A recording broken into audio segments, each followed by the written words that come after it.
A primeira mudança que vamos falar nasceu de um incômodo muito específico: a estratégia de falta intencional para punir maus cobradores de lance livre, o famoso hack-a, que ficou muito famoso com o hack-a-check. Consistia basicamente em fazer uma falta intencional em um jogador, geralmente um pivô que cobrava lance livre muito mal, para colocá-lo nessa situação. Em 2016, a NBA ajusta as regras de falta longe da bola para tentar reduzir o uso desse artifício, citando diretamente a preocupação com o ritmo e o fluxo do jogo. Nos últimos 2 minutos de todos os períodos e também da prorrogação, faltas fora do lance da bola serão punidas com lance livre e a posse de bola continua com o time que sofreu a falta. Isso mata a vantagem que o artifício trazia. O efeito posterior é moderado, não elimina a estratégia em todas as formas, mas reduz muito essa versão mais descarada e que acontecia em momentos críticos de jogos, causando finais de partidas broxantes. Nesse caso, vemos uma liga aqui que, quando entende que o jogo está quebrado por algum motivo, que não tem nada a ver com basquete jogado, considera isso um problema para o produto e sinaliza uma mudança de regra para corrigir imediatamente. Agora uma mudança bem recente, que conversa com o nosso tempo: a era do vídeo, o Coach Challenge, o desafio que os técnicos podem fazer caso discordem de uma marcação da arbitragem. Ele aparece como teste na temporada 19-20, é aprovado em definitivo a partir de 20-21, e depois recebe alguns ajustes, como a possibilidade de uma segunda challenge se a primeira for bem sucedida. O motivo é muito claro: a NBA já tinha replay em várias situações, mas ainda aceitava que erros importantes decidissem jogos sem uma ferramenta direta de intervenção. Com a possibilidade do desafio, a liga tenta equilibrar a justiça e o fluxo do jogo. Dá um recurso limitado, que tem um custo, que é a perda de um timeout, e com um objetivo muito claro. É interessante que, em sendo limitado, os times ficam bem estratégicos na escolha de quando gastar ou não gastar esse recurso. E o público, em geral, ganha uma sensação de correção aqui. O Coach Challenge foi uma mudança sutil, mas que mudou como os jogos são definidos. Agora uma mudança que mexe no jogo de um jeito que pode ser até imperceptível, mas que impacta demais. Estou falando da adição do terceiro árbitro. Ela foi testada em 1978 e adotada de forma permanente em 88. Aqui o contexto é a maturidade da liga. O jogo fica mais rápido, mais físico, mais complexo, e 2 oficiais que existiam até então não cobrem ângulos suficientes. Na época, as pessoas ficaram divididas, isso é muito interessante. Muita gente gostou, mas muita gente dizia que vai virar mais faltas, vai interromper mais o jogo. A matéria da época sobre a adoção em 1988 mostra que essa preocupação existia e que a liga ficou atenta e observou o experimento de perto. O depois, porém, foi positivo, uma melhora estrutural. Mais consistência, mais capacidade de ver o contato fora da bola, mais cobertura da transição e, no longo prazo, mais espaço para a liga introduzir e expandir os mecanismos de replay e de revisão, por exemplo. Agora uma mudança de regra que transforma finais de jogo em laboratório de xadrez: avançar a bola após pedido de tempo nos últimos 2 minutos do quarto período e da prorrogação, permitindo a reposição na quadra de ataque. Sim, nem sempre foi assim. Quem assiste NBA sabe que isso acontece em todos os jogos, mas nem sempre foi assim. Na década de 70, a liga percebeu que o drama do fim do jogo, que é uma parte central do produto, estava em algumas ocasiões sendo quebrado.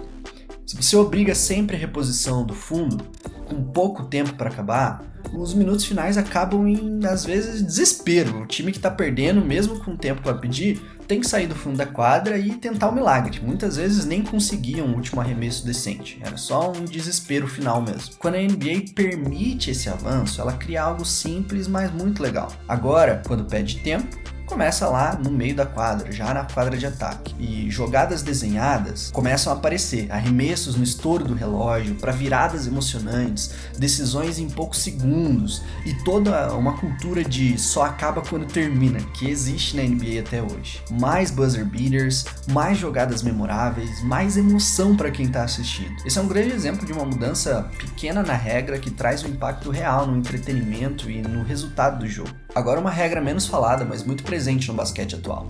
1997, a criação da área semicircular de não carga, com um raio de 4 pés. O basquete dos anos 90 tinha um problema de colisão e de marcações difíceis em jogadas de infiltração. Defensores entravam muito em cima da hora para cavar a falta de ataque, se jogando na frente do atacante, o que aumentava o risco de impacto em atletas e tornava o julgamento da arbitragem mais caótico. Introduziu-se então o semicírculo, estabelecendo que, quando o defensor está dentro dessa área, não será anotada a falta de ataque. A jogada tende a ser marcada como falta da defesa, ou como contato do jogo normal. Falta de ataque só se estiver parado e fora do semicírculo. O jogo reage com duas coisas. Primeiro, menos gente entrando na frente do jogador de ataque para ficar tentando cavar falta, que já é positivo. E segundo, mais positivo ainda, mais ataques agressivos ao aro e enterradas com posters lindíssimos. Aqui é uma mudança simples, mas que traz só vantagens. Temos também uma mudança que entrou como um complemento crucial da era do perímetro. Em 1994, a NBA passa a dar 3 lances livres quando há falta em tentativa de arremesso de 3 pontos. Sim, não era assim antes. De 79 até a temporada 93-94, você podia sofrer falta arremessando de 3 e ganhar só 2 lances livres. Isso vem para destravar o ataque dos anos 90, junto com o encurtamento da linha de 3. A lógica aqui é quase econômica. Se a liga quer que o perímetro cresça, que o jogo abra, fique mais dinâmico, precisa punir as defesas que quebram o arremesso de 3. Fazer falta enquanto um bom arremessador está arremessando não pode compensar. O resultado aparece imediatamente. Defesas mais disciplinadas, cuidando com as faltas e as bolas de 3 aparecendo. Agora uma mudança impactante e bem antiga. O alargamento do garrafão. Primeiro em 1951, de 6 pés para 12 pés. E depois em 1964, de 12 para 16 pés. A primeira é frequentemente associada ao domínio de George Mikan e a segunda ao domínio de Will Chamberlain. O motivo é claro, aumentar o espaço que o pivô precisa percorrer, dificultar ele receber tão perto, lá na banheira, e reduzir a vantagem de quem vive colado no ar. O depois dessa mudança muda a cadeia alimentar da NBA. Pivôs precisam de mais mobilidade, o jogo começa a valorizar mais movimentação, o que abre o caminho para um basquete menos concentrado no miolo. Não foi só uma linha pintada maior, foi o começo de uma mudança no jogo que durou para sempre.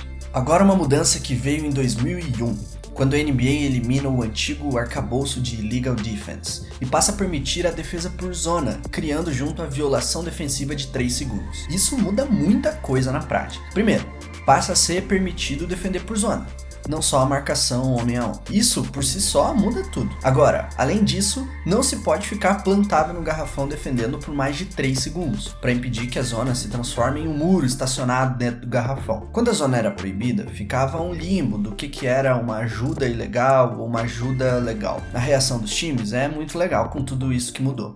Os técnicos passaram a não só desenvolver formas de defender a zona, mas também de como atacar contra a defesa da zona. Isso vai criando um quebra-cabeça totalmente novo. E claro, com menos pivôs plantados no garrafão, cria-se um dinamismo muito maior no jogo. Também só vantagens aqui. Agora talvez uma das mais transformadoras. Aconteceu em 1979. Eu tô falando da introdução da linha de 3 pontos. Ela demorou alguns anos para mostrar seu verdadeiro poder, mas pouco a pouco mudou o jogo para sempre. A liga introduziu o arremesso de 3 como um incentivo explícito, premiar a coragem e habilidade de converter de longe, e ao mesmo tempo abrir espaço na quadra, tornando o jogo mais dinâmico. Quando ela entra, a ideia parece simples.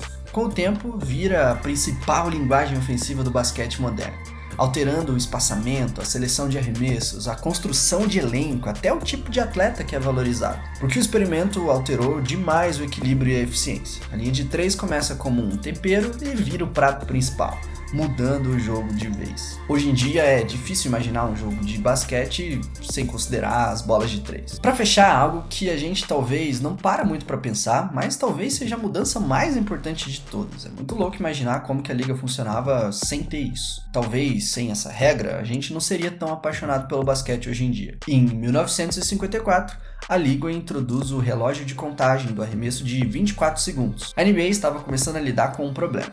Equipes podiam congelar a bola e transformar jogos em disputas de paciência, girando a bola de um lado para o outro, não sendo agressivo, jogos com placares baixos e um ritmo morto. A solução dos 24 segundos nasce procurando uma forma matemática de forçar o jogo a andar. A conta foi basicamente olhar os jogos que tiveram um bom ritmo, estimar um número saudável de arremessos, dividir os 2.880 segundos de uma partida por esse volume e chegaram então nos 24 segundos. O efeito foi imediato. O relógio não só mudou a velocidade do jogo, ele mudou a natureza do basquete profissional. A partir dali, toda a posse passou a ter um fim obrigatório e o jogo ganhou uma pressão permanente por criação, por arremesso, agressividade e tomada de decisão. Isso muda completamente o desenrolar de uma partida. É isso, time. Selecionei 10 mudanças aí de regras que dão a cara do basquete que a gente conhece hoje e muitas vezes a gente não para pensar que nem sempre foi assim. Já temos mais alguns temas de vídeos para os próximos, mas eu gostaria de saber de vocês. O que vocês acharam e se vocês têm sugestões de temas para a gente trazer aqui para o canal.